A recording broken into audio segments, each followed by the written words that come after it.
Yes, they do. Noah Gregson still in the transfer spot. And right there with that lead pack.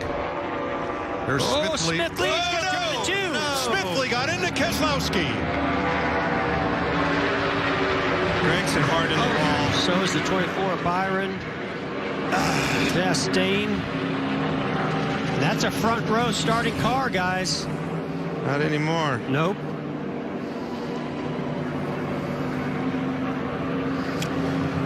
Noah Gregson, his only chance to make the 500 to race his way in, but this is not over.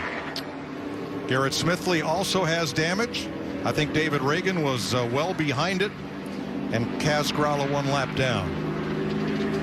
Ross Chastain. And it looks like he's taking the gloves off. The car will not fire for him. We see this happen often. Big runs come through the tri-oval and exiting the tri-oval. I think Smithley had a big run, but unfortunately the two of Brad Keselowski just didn't know that he was going to go 3 wide into the middle and close the gap. All right, we'll watch Smithley on the replay. There he is, the red number 13, and see how this unfolds. He's at the bottom of your screen. So here comes the run off the tri-oval. He goes to the middle, and Brad just didn't comes know up. He came down a little bit. I just don't think Brad knew he was there and gave him enough room. Well, that's that race. Yeah, that's that desperation race that we were talking about. I mean, he had to get ahead of Noah, and he was going for it right there. For him, put everybody in a pretty tough situation. That's that's the duels, man. See, Gregson's the car. 62 was immediately in front of Smithley. That's who he was racing. Wasn't even thinking about Keselowski. No. One went down, one came up. No, I mean, you know, there's kind of 2 races within the race. Definitely. And you know, you got to be aware of your surroundings at all times. Boy, bummer for that Exalta Chevrolet. William Byron. Well, that's a huge hit. Big hit. Big hit to that race car. Going to have to bring out a backup car, and not going to be starting the Daytona 500 on that front row.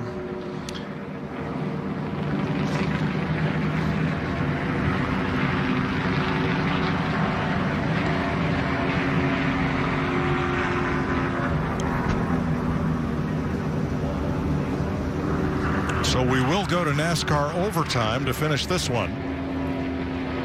And here's the view from Kevin Harvick's rear bumper.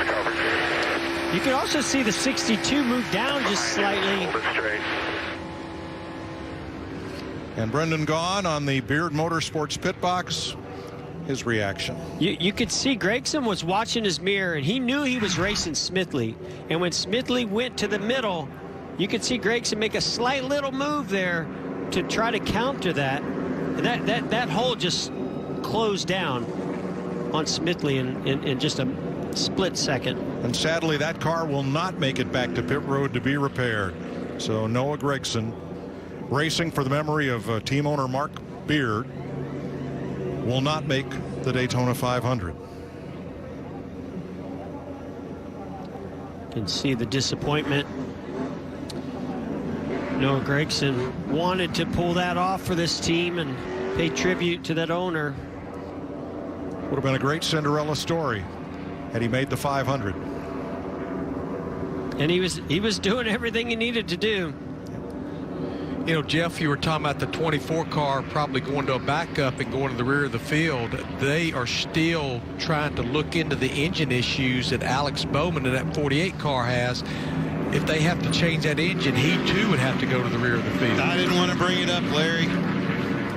That could be catastrophic. Larry, you saw how hard William Byron hit the wall with the rear of that car. Any chance of repairing that piece? Well, I wouldn't rule it out, Mike. You know, I'm sure that Rudy Frugel, the crew chief, they're going to take a look. I'm looking at it right now, though. There's, I believe the tail section is killed on that car. There definitely will be